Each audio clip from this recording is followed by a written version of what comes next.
നമസ്കാരം. നമസ്കാരം. എത്ര തൊഴിലാളികളുണ്ട് സ്വാമി നമ്മുടെ എസ്റ്റേറ്റിൽ?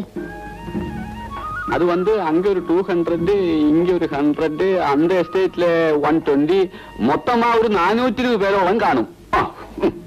മോളുടെ പിറന്നാളിന് തൊഴിലാളികൾക്ക് എല്ലാവർക്കും സദ്യ കൊടുക്കണം, മറക്കണ്ട. സദ്യയുടെ വിഷയം എന്താണ്? അത് ഞാൻ ഒരിക്കലും മറക്കില്ല. அந்த ഡിപ്പാർട്ട്മെന്റ് നമുക്ക് വിട്ടുകൊടുങ്ങോ, അത് ഞാൻ നോക്കി നോക്കിക്കൊള്ളാം. அதுதான் நம்ம எஸ்டேட் ஏரியா.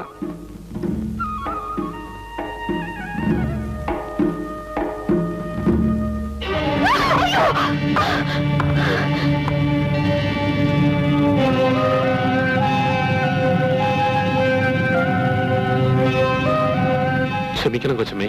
ക്ഷമിക്കണം പോലും? എടാ, നീ കൊച്ചമ്മയെ സഹായിക്കൊന്നും വേണ്ട. ഒരു കാര്യം പറഞ്ഞേക്കാം, ആളുകളെ നോക്കി പെരുമാറാൻ പഠിക്കണം. അവന്റെ ഒരു സുട്ട മാട്ടപ്പയൻ. നീ പോയി ഒന്ന് വേഗമായി പോടാ, പോടാ. കൊച്ചമ്മ വന്നാട്ടെ.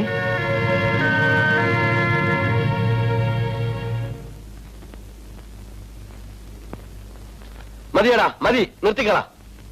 എന്താ ചേട്ടാ ഈ ജോലി? എടാ, നിന്റെ സങ്കടവും ഗതികേടും കണ്ടുകൊണ്ടാണ് നിന്നെ അങ്ങോട്ട് കൂട്ടിക്കൊണ്ടുവന്നത്. ആ ഓർമ്മ നിനക്ക് വേണമായിരുന്നു. എനിക്കൊന്നും മനസ്സിലാവുന്നില്ല ചേട്ടാ. എടാ, ആരോട് എങ്ങനെ പെരുമാറണമെന്ന് അറിയണം. നിന്നെ പോലത്തെ ഒരു തെണ്ടിയെ ഇവിടെ കൊണ്ടുവന്ന് കെട്ടിയ എന്നെ ചവിട്ടണം. എടുക്കാനുള്ളതൊക്കെ വേഗം എടുത്തോ. ഓഫീസിൽ പോയി ശമ്പളം മേടിച്ചോ. നോക്കി നിൽക്കാതെ പോകും. പോടാ, കെട്ട്. ഇതാരുടെ കൽപ്പനയാ? ആരാ അവിടെ കൽപ്പിക്കാനുള്ളത്? അവര് തന്നെ. പോരെ.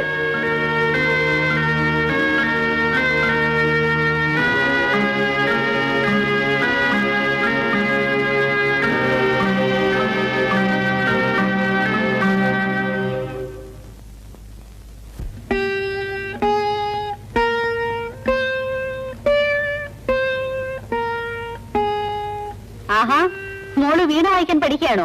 ഇതമ്മേ, ഒന്ന് വായിക്കേ. എനിക്ക് അല്പം കൂടെ ജോലിയുണ്ട്. വായിക്കമ്മേ, നോക്കച്ചാ. അച്ഛനോട് പറ. മല്ലി, മോളിങ്ങി തരും. മല്ലി, അച്ഛൻ വായിക്കാം.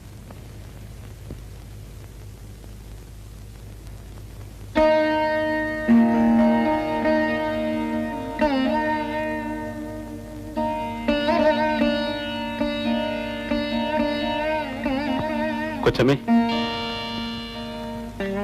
എന്താ? എനിക്കൊരു കാര്യം പറയാനുണ്ടായിരുന്നു. എനിക്കൊന്നും കേൾക്കണ്ട.